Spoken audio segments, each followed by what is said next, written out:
अस्सलाम वालेकुम जी। कैसे हैं सब दोस्त? तबीयत से ठीक है आप लोगों की? जैसा कि आप लोगों को पता है, हमारा कोर्स चल रहा था प्राइस एक्शन का, जिसकी आज 5वीं क्लास है।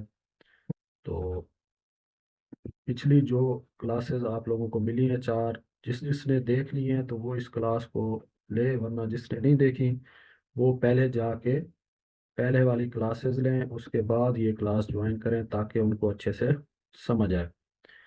तो सबसे पहली चीज़ है, ये क्लास सिर्फ और सिर्फ लर्निंग पर्पस के लिए है। हम किसी को कोई चीज़ रिकमेंड नहीं कर रहे, ना मना कर रहे हैं। हर किसी का अपना माइंड है, अपनी सोच है, ठीक है। तो ये सिर्फ तालीमी मकासद के लिए वीडियोस बन रही हैं। ये मोहम्मद ट्रेडिंग इंस्टीट्यूट की प्रॉपर्टी है। आप इसको अपने पास लर्निंग के लिए तो सेव कर सकते हैं, लेकिन किसी को सेल करने की या ऐसे बेचने की या आगे किसी को बगैर इजाज़त मतलब देने की इजाज़त नहीं है किसी को।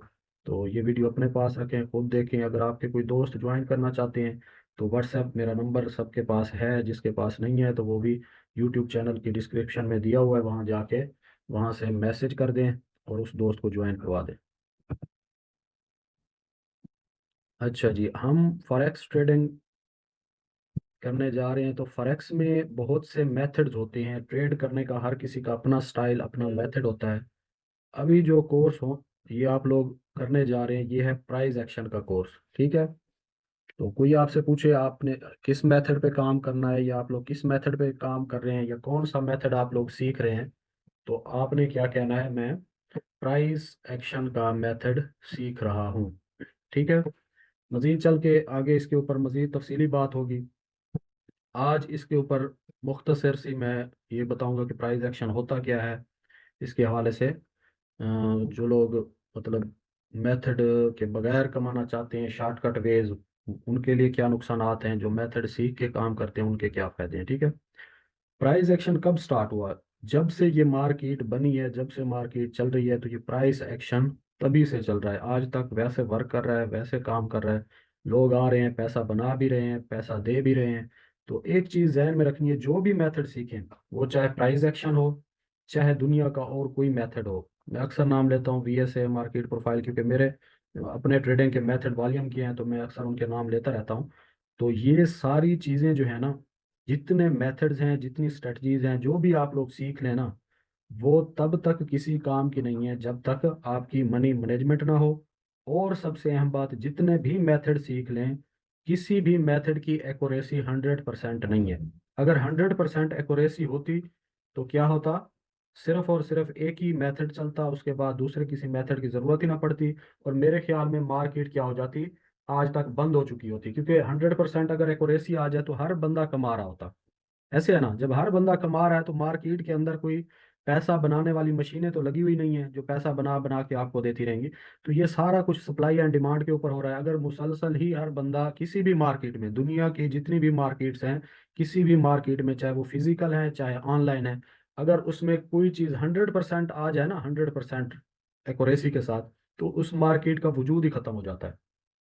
ऐसे है ना, अगर मिसाल के तौर पर हर बंदा ही कमाना शुरू कर दे, मैं मिसाल देता हूँ, अगर हर बंदे को पता चल जाए कि यूरो USD अभी बाय में जाने वाला है, हर बंदे को पता हो, तो साफ ज़ाहिर है हर बंदा क्या करेगा? बाय करेगा। तो जब हर बंदा बाय करने लग जाएगा, तो इतनी मिसाल के तौर पर क्या हो जाएगी?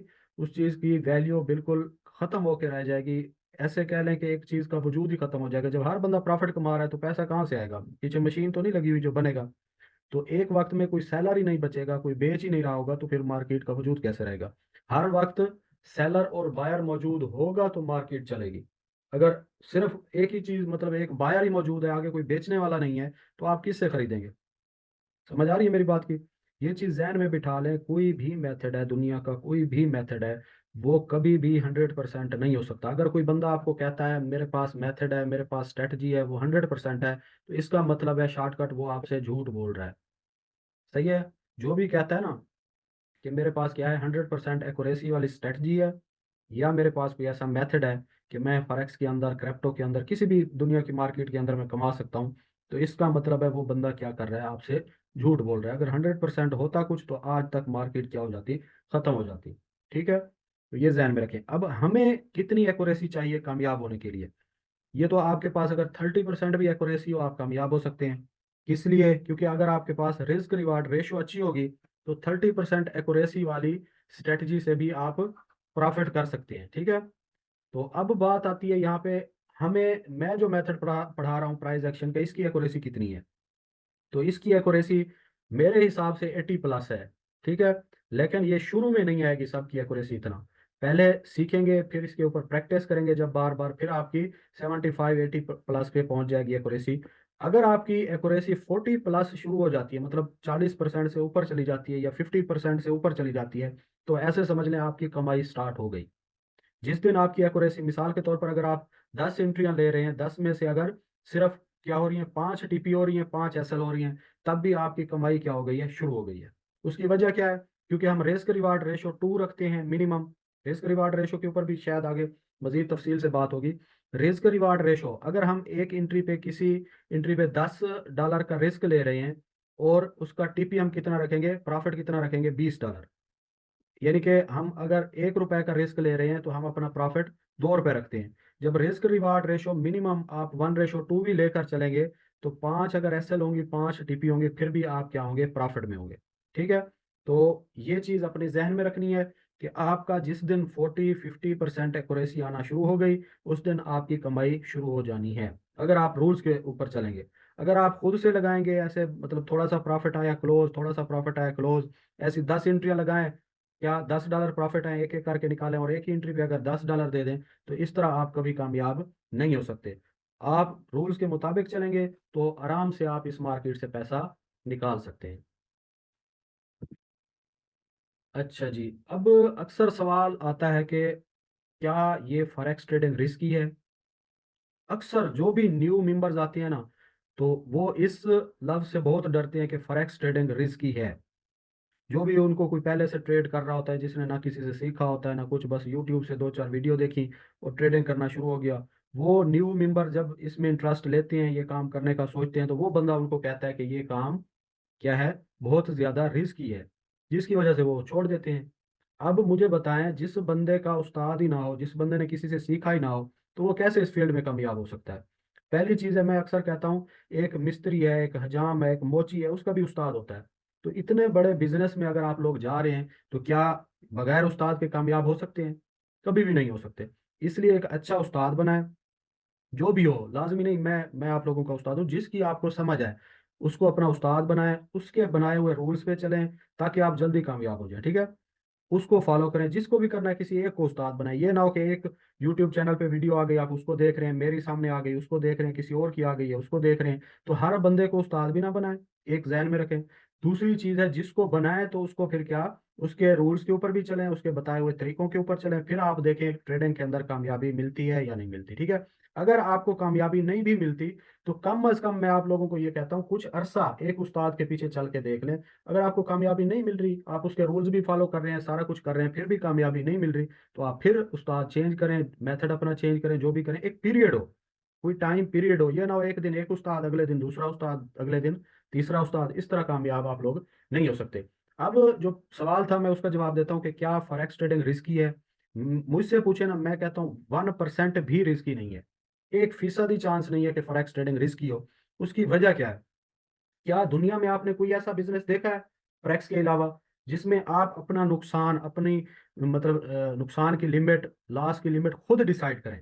क्या ऐसा दुनिया में कोई बिजनेस है आज तक, कोई सुना है फॉरेक्स के अलावा? जी, बोलते जाए, जरा मैसेज करें जरा जल्दी जल्दी। क्या कोई बिजनेस ऐसा है जिसमें आप लोग अपना नुकसान खुद डिसाइड करें कि मैं इतना नुकसान कर सकता हूँ, इतना, एक कोई भी मतलब प्रोडक्ट खरीद रहे हैं, कोई चीज खरीद रहे हैं, उसमें मैं इतना नुकसान करूंगा? ये देखिए सामने मैं एग्जांपल देता हूँ, देखिए पायलट अपना लॉस खुद डिसाइड नहीं कर सकता, उसकी जान रिस्क की होती है, कुछ भी हो सकता है उसके साथ। शॉर्टकट में बताता जाऊंगा, बाकी आप लोग माशाल्लाह सारे समझदार हैं, तफसील में जाने की जरूरत नहीं है। तो उसके बाद अगर एक फ्रूट शॉप की मिसाल ले लें, छोटी सी ये एग्जांपल है, कि फ्रूट शॉप वाला है ना, छोटे से छोटा काम है, वो भी क्या करता है, उसका भी रिस्क होता है, इन्वॉल्व होता है। वो अगर मिसाल के तौर पर अगर एक शॉप बनाता है, उसमें क्या करता है, 1 लाख की इन्वेस्टमेंट भी करता है ना, तो उसके अंदर रिस्क इन्वॉल्व है कि वो जितना सामान ले आता है, क्या वो सारा फरोख्त हो जाता है या बच जाता है, गल सड़ जाता है, तो उसका रिस्क हर टाइम इन्वॉल्व है उसके साथ। क्यों? अगर कस्टमर ना आए, मिसाल के तौर पर आप एक मिसाल ले लें, आप क्या एप्पल ले आते हैं, कोई कस्टमर आपके पास ना आए, तो क्या आप मतलब एज ए फ्रूट शॉप अगर आपकी है, आप उसके ओनर हैं, एज ए ओनर आप कुछ कर सकते हैं? जी बोले। मतलब आपके पास कोई खरीदार ही नहीं आ रहा कि आपसे कोई चीज़ खरीदे। अब आपने जो शॉप बनाई हुई है फ्रूट की, तो आपके हाथ में है कुछ, आप कुछ कर सकते हैं सिवाय नुकसान बर्दाश्त करने के? नुकसान ही करेंगे ना, जब फ्रूट खराब होंगे, सब्जी होगी, जो भी चीज़ खराब होने वाली है, अगर ऐसी कोई आइटम है, तो जब कस्टमर नहीं आएगा तो आप कभी भी कामयाब नहीं हो सकते। तो इसमें भी रिस्क है, इसके अंदर भी रिस्क है। इसी तरह अगर कोई बड़े मिसाल के तौर पर रेस्टोरेंट होटल की बात कर लें, अगर आप एक दिन में 200 बंदों का खाना बनाते हैं और आपके पास कस्टमर आ जाते हैं सिर्फ 10, अब आप उस खाने को कितने दिन मतलब वही खाना बासी खाना खिलाते रहोगे? नहीं खिला सकते। तो आपको क्या करना पड़ेगा? रिस्क इसमें भी शामिल है, आपको भी लॉस हो सकता है। इसमें कोई डिसाइड नहीं है, आप पहले से नहीं तय कर सकते कि मैंने आज इस बिजनेस में इतना लॉस करना है। लेकिन फॉरेक्स दुनिया का ऐसा वहद बिजनेस है मेरे नज़दीक, क्या जिसमें आप अपना लॉस पहले से डिसाइड करते हैं कि मैं ये एंट्री ले रहा हूँ, इसका रिस्क मैं कितना बर्दाश्त कर सकता हूँ। अब जिसमें रिस्क पहले से ही पता हो, खुद ही डिसाइड करो। अब मुझे पता है मैं कितना वजन उठा सकता हूँ, हैं? तैर को पता है वो कितना वजन उठा सकता है, ऐसे जुबैर को पता है वो कितना वजन उठा सकता है, बिलाल को पता है वो कितना वजन उठा सकता है। हर कोई अपने हिसाब से रिस्क लेता है, जितनी उसके पास अमाउंट हो। जब वो खुद अपना रिस्क खुद कैलकुलेट करके ले रहा है, तो ये बिजनेस कैसे रिस्की हो सकता है, मुझे बताएं। जब बंदा डिसाइड ही खुद कर रहा है कि मैं एक एंट्री पे इतना रिस्क लूंगा, तो फिर वो कैसे रिस्की हो सकता है? कभी भी नहीं हो सकता। कह सकते हैं उसको रिस्की? बताएं जरा, जो बंदा खुद डिसाइड कर रहा है कि मैं एक एंट्री पे इतना रिस्क लूंगा, वो कैसे वो बिजनेस रिस्की हो सकता है? जी नहीं हो सकता बिल्कुल। तो अब ये चीज यहाँ पे एंड हो गई। फॉरेक्स का बिजनेस जो भी आपको कहे ना रिस्की है, ऐसे समझ लें उसने ये काम सीखा नहीं है अच्छे से। सही है, अगर अच्छे से सीखा होता तो कभी भी वो ना कहता कि फॉरेक्स रिस्की है। अच्छा, अब आ जाती है बात, मैंने पिछली क्लास में भी बताया था कि ये ऐसा बिजनेस है जो डेमो की सहूलत देता है। ठीक है? तो ये मैं अक्सर, अब सवालात आते हैं ना, मैं उनके जवाबात भी कोशिश करता हूँ इन्हीं वीडियोस में दे दूं कि हम प्रैक्टिस कैसे करें, कहाँ से करें। देखिए फिलहाल प्रैक्टिस स्टार्ट नहीं हुई, सिर्फ और सिर्फ क्या हुआ है, अभी मैंने सिर्फ टूल्स बताए हैं ताकि आप लोगों को यूज करना आ जाए। ठीक है? ऐसे समझ लें अगर ड्राइविंग सीख रहे हैं ना, अभी तो मैंने ये बताया कि ये मतलब गियर है, ये क्या है, ये क्लच है, ये फलां चीज़ है, ये फलां, सिर्फ उसके टूल्स बताएं कि इस तरह आपने ये टूल्स इस्तेमाल करने हैं। अब कहाँ पे करने हैं, कैसे करने हैं, ये अभी आप लोगों ने सीखना है। तो जल्दबाजी ना करें, तरतीब से चलेंगे। ठीक है? स्टेप बाय स्टेप चलेंगे तो आप लोगों को भी आसानी होगी सीखने में, मुझे भी समझ आएगी कि मैं कितना पढ़ा चुका हूँ और क्या क्या रहती है, कौन कौन सी चीज़ें रहती हैं। ठीक है? तो मैं आज आप लोगों को बता देता हूँ कि प्रैक्टिस कैसे स्टार्ट होगी। सबसे पहले हम क्या करेंगे, डेमो अकाउंट बनाएंगे। कब बनाएंगे? जब ये बेसिक का कोर्स खत्म होगा। ठीक है? जैसे ही बेसिक का कोर्स खत्म होगा, हम क्या करेंगे, डेमो का अकाउंट बना लेंगे। ठीक है? जैसे ही डेमो अकाउंट आप लोगों का बनेगा, इसके ऊपर आप लोगों की वैसे मर्जी है कितना अर्सा आप डेमो करते हैं, लेकिन मेरे नज़दीक आप लोग सिर्फ और सिर्फ 2 या 3 दिन में सिर्फ डेमो अकाउंट पे, क्योंकि वो उसके लिए अलग सॉफ्टवेयर यूज होता है, तो उस सॉफ्टवेयर के टूल्स सीखेंगे कि डेमो अकाउंट पे एंट्री कैसे लेनी है, क्लोज कैसे करनी है, हाफ क्लोज कैसे करनी है, SLTP कैसे लगाना है, ये सारी चीज़ें आप डेमो अकाउंट में 2-3 दिन में सीख जाएंगे ज़्यादा से ज़्यादा। उसके बाद मैं कहता हूँ, सबको रिकमेंड करता हूँ सेंट अकाउंट बनाएं। सेंट अकाउंट अब कितना होना चाहिए? सेंट अकाउंट कम से कम आप लोग ये जहन में रखें, आपके पास $10-11 ये आप लोगों ने खुद इन्वेस्ट करने हैं। ठीक है? मुझे नहीं देने, अपने अकाउंट में इन्वेस्ट करने हैं, ताकि प्रैक्टिस कर सकें, आपका रियल अकाउंट हो, उससे जो कमाई भी आएगी वो भी आप लोगों की होगी। मिसाल के तौर पर अगर लॉस भी होता है तो कोई ज्यादा लॉस नहीं होगा, ये सेंट होंगे, क्योंकि एक जैसे रुपए में 100 पैसे होते हैं, इसी तरह $1 के अंदर 100 सेंट्स होते हैं। प्रैक्टिस के लिए मैं सेंट वाला अकाउंट इस्तेमाल करवाता हूँ। ठीक है? तो जैसे ही सेंट अकाउंट बनाएंगे, इसके ऊपर आप लोग 2 माह की, जो 3 माह हमने कोर्स रखा हुआ है, इसके अंदर 2 माह की प्रैक्टिस आपकी चलती रहेगी, साथ एडवांस वाला कोर्स भी चलता रहेगा। ठीक है? तो ये सेंट अकाउंट के लिए आप लोग रेडी रहना पहले ही, ताकि जैसे ही बेसिक का कोर्स खत्म हो आप लोग सेंट अकाउंट बना लें। ठीक है? उसके बाद आता है आपका रियल अकाउंट। रियल अकाउंट के लिए आपको मैंने पहले रिकमेंड किया था कि $200 की इन्वेस्टमेंट अगर आपके पास है तो आप रियल को स्टार्ट करें, वरना आप लोग फंड की तरफ आ जाएं जिसके पास इतनी अमाउंट नहीं है। तो इंशाल्लाह हमारा इदारा भी कोशिश करेगा, आप लोगों को हेल्प करेगा। अभी से जो दोस्त कह रहे थे ना, मुझे मैसेज कर रहे हैं कि हमें फंड कब मिलेगा कब मिलेगा, भाई हम सिर्फ पेड स्टूडेंट को फंड देते हैं, ये बात जहन में रखें। ये मैंने अपनी तरफ से कहा हुआ है, जो लोग फ्री में मेहनत कर रहे हैं इंशाल्लाह एंड में उनको फंड देंगे, लेकिन सीख तो जाए, पहले स्किल तो अपनी सीखें। अभी तो हमने साइकोलॉजी के ऊपर बात की है, अभी तो मेथड शुरू ही नहीं हुआ, तो मैं ऐसे कैसे दे दूं? आप लोग जहाँ से सीख कर अगर आए हैं तो उनसे फंड जाके लें। जो मेरे पास अगर सीख रहे हैं तो ये पूरा होगा कोर्स तो मैं फंड दूंगा। जो सीनियर्स हैं पहले से ट्रेड कर रहे हैं उन सब के पास तकरीबन फंड है। जिस जिसके पास नहीं होगा तो उनको भी हम कोशिश करेंगे कि फंड्स दें, लेकिन उससे पहले आप लोगों को साबित करना पड़ेगा कि आप अच्छे ट्रेडर्स हैं। ठीक है? तो ये चीजें अपनी जहन में रखें, आप लोग एडवांस ना चला करें, जो काम कहा जाता है वो करें। आप लोग पहले ही इन्वेस्ट लेने आ गए हो, अभी मतलब क्लासेस स्टार्ट ही नहीं हुई मेथड की, तो पहले इन्वेस्ट मैं ऐसे कैसे दे दूं आप लोगों को? और मेरा बार बार कह रहा हूँ, वादा नहीं है इन्वेस्ट का। मैं कोशिश करूंगा जो अच्छे लड़के होंगे, जो मेहनत कर रहे होंगे, सिर्फ उनको इन्वेस्ट दी जाएगी, बाकियों को इन्वेस्ट नहीं मिलेगी। ओके हो गया? तो अपना अगर स्टार्ट करेंगे तो कम से कम $200 से इन्वेस्ट करें। वैसे ये लाजमी नहीं है 200, लेकिन ट्रेड करने के रूल्स के मुताबिक अगर ट्रेड करनी है तो इतनी इन्वेस्ट होना जरूरी है। अगर इससे कम इन्वेस्ट होगी तो फिर आप लोगों को मतलब ऐसे लगाने में, रिस्क कैलकुलेट करने में परेशानी होगी। अच्छा जी, अब मार्केट को कौन मूव करवा रहा है? मार्केट मूवर्स क्या है, कौन करवा रहा है? अब इसके ऊपर बहुत लंबी बहस हो सकती है, बहुत लंबा टॉपिक है, मैं यहाँ पे फिर स्टार्ट करूंगा कि एक तो आपके इमोशंस, मिसाल के तौर पर आपकी इमोशंस में क्या आता है? वही ग्रीड एंड फेयर, लालच और आपका खौफ। ये बहुत बड़े ड्राइवर में आता है कि आपके इमोशन मार्केट को मूव करवा रहे हैं। दूसरा जो मेन है वो है सप्लाई एंड डिमांड। ये भी बहुत ज्यादा इफेक्ट करता है, कोई भी चीज हो जिसका रेट अप डाउन होता है वो इसी के ऊपर होता है, कि सप्लाई एंड डिमांड के ऊपर। ठीक है? तीसरा जो है, वैसे मार्केट मूवर्स ये ड्राइवर जो है फॉरेक्स के, ये बहुत ज्यादा है, मैं यहाँ सिर्फ तीन बता रहा हूँ। तीसरा जो है फंडामेंटल। फंडामेंटल अब किसको कहते हैं, ये बात जरा तवज्जो से सुनना। मिसाल के तौर पर कोई न्यूज़ होती है, कोई किसी मुल्क की क्या है, किसी दूसरे मुल्क के साथ खारजी मुलाकात होती है, कोई मीटिंग्स होती हैं, वो न्यूज़ इफेक्ट करती है उस मुल्क की इकॉनमी पे, उस मुल्क की मैशत पे वो इफेक्ट करती है, तो इसको कहते हैं फंडामेंटल। मिसाल के तौर पर अब छोटी एग्जांपल मैं देता हूँ, जैसे कोरोना की बीमारी आ गई, ये इफेक्ट करती है, किसी मुल्क की दूसरे मुल्क से जंग छिड़ गई, ये इफेक्ट करती है। तो ये सारी चीज़ें फंडामेंटल के अंदर आती हैं। ये मजीद फंडामेंटल क्योंकि अभी टॉपिक नहीं है, तो इसको मजीद आगे फंडामेंटल ट्रेडिंग को डिस्कस करेंगे। तो अब प्राइस एक्शन क्या है, इसका जो नाम मैंने रखा है, मतलब कोर्स का नाम है, मैंने नहीं रखा, ये शुरू से नाम यही था इस कोर्स का। तो ये जो है, ये आपका आता है मूवमेंट ऑफ प्राइस। मिसाल के तौर पर एक चीज का रेट 10 रुपए था, वो 12 रुपए हो गया, तो मार्केट ने मूव किया, मतलब पहले से अप गई है, तो ये आपको क्या कहेंगे हम इसको? Price action. अगर 10 रुपए था उससे कम हुई है, 8 रुपए हुई है, 7 रुपए हुई है, ये भी क्या होगा? Price action, movement of price हुई है, तो इसको हम कहते हैं प्राइस एक्शन। ये डेफिनेशन है प्राइस एक्शन की, द मूवमेंट ऑफ प्राइस, मतलब प्राइस का उतार चढ़ाव, जो ये जो मूवमेंट होती है इसको क्या कहते हैं? प्राइस एक्शन कहते हैं। उसके बाद टेक्निकल एनालिसिस किसको कहते हैं? एनालिसिस तीन किस्म के होते हैं, एक टेक्निकल, एक सेंटिमेंटल और एक फंडामेंटल। फंडामेंटल ये जो मैंने अभी बता दिया, न्यूज़ वगैरह हो गई, इसके एनालिसिस करना।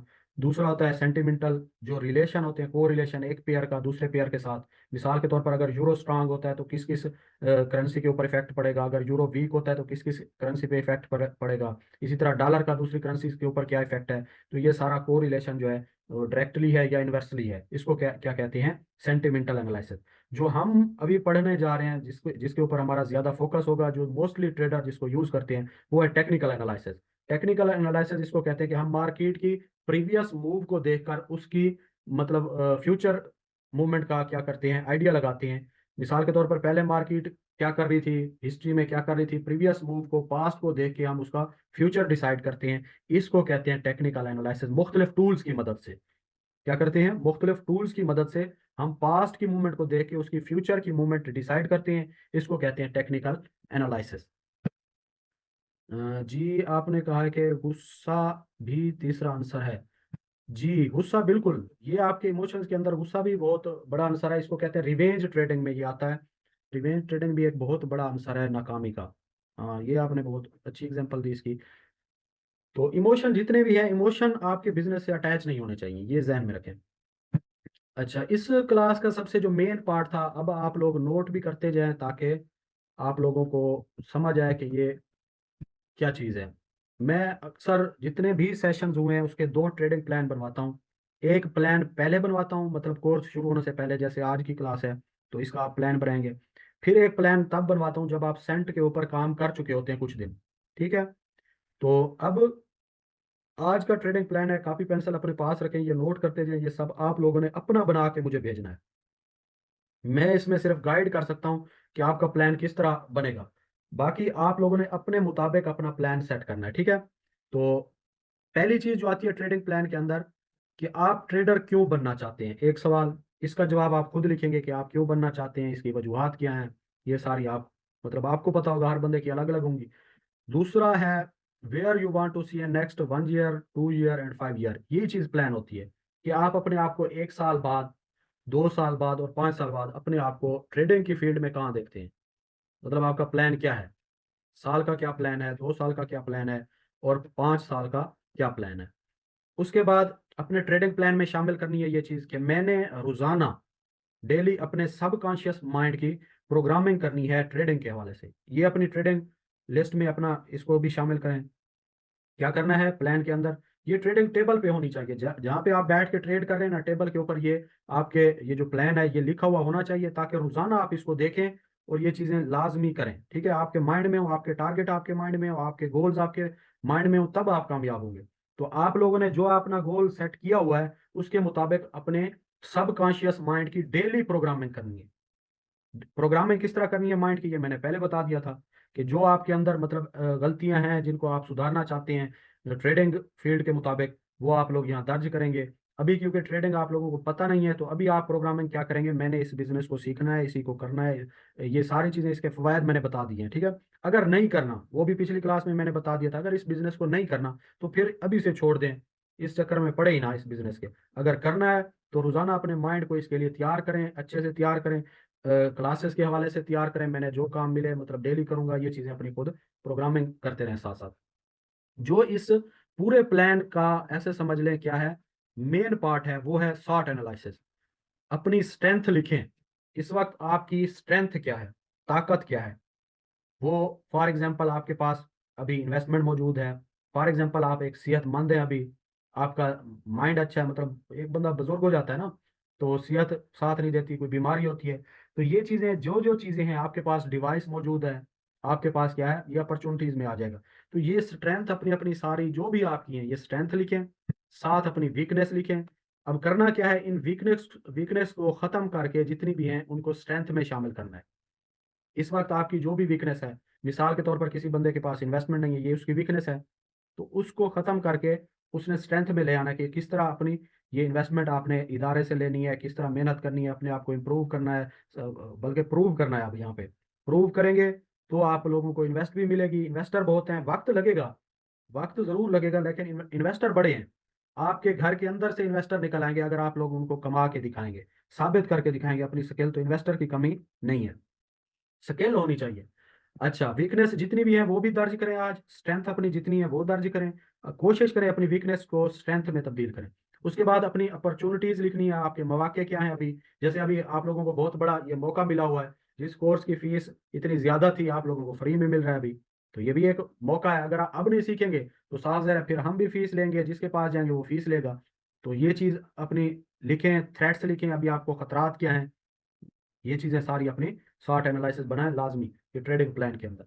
उसके बाद फिर आ जाते हैं जब ट्रेड शुरू होगी, अभी तो शायद ये चीजें नहीं शामिल होगी, लेकिन ये जब ट्रेड शुरू होगी, अपना टारगेट सेट करें कि मैंने वीकली कितना कमाना है, मंथली कितना कमाना है, अपना सालाना कितना कमाना है। ठीक है। डेली टारगेट भी थोड़ा बहुत होना चाहिए, लेकिन अगर अचीव ना हो तो उसके ऊपर ज्यादा स्ट्रगल नहीं करनी, रिवेंज ट्रेडिंग नहीं करनी, बल्कि सुकून से बैठ जाना है, वीकली के ऊपर फोकस करना है ज्यादा।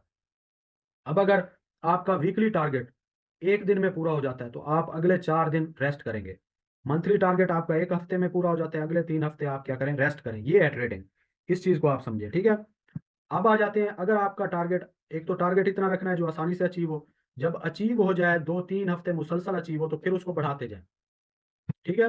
फिर उसको बढ़ाते जाए, और अगर किसी चीज में आप फेल हो रहे हैं, आप अचीव नहीं कर रहे, तो वो भी जहन में रखें, फौरन चेंज ना करें। एक दिन आपका अचीव नहीं हुआ या एक हफ्ता अचीव नहीं हुआ तो फौरन उसको चेंज नहीं करना, बल्कि उसके लिए आपको, आपके पास 50 से 70 ट्रेड्स के बाद जाके अपने प्लान्स को चेंज करना है, अपने टारगेट्स को 50-70 ट्रेड्स के बाद जाके चेंज करना है। फौरन चेंज नहीं करना, ठीक है। अपने प्लान्स के रिजल्ट मुकम्मल आने दें, उसके बाद जाके आप इसको तब्दील करना चाहें तो कर सकते हैं। तब आप लोगों को पता भी होगा किस प्लान को मैंने कैसे लिखना है, कौन से प्लान मतलब टारगेट को अचीव करने में मुझे मुश्किल हो रही है वो आप करेंगे।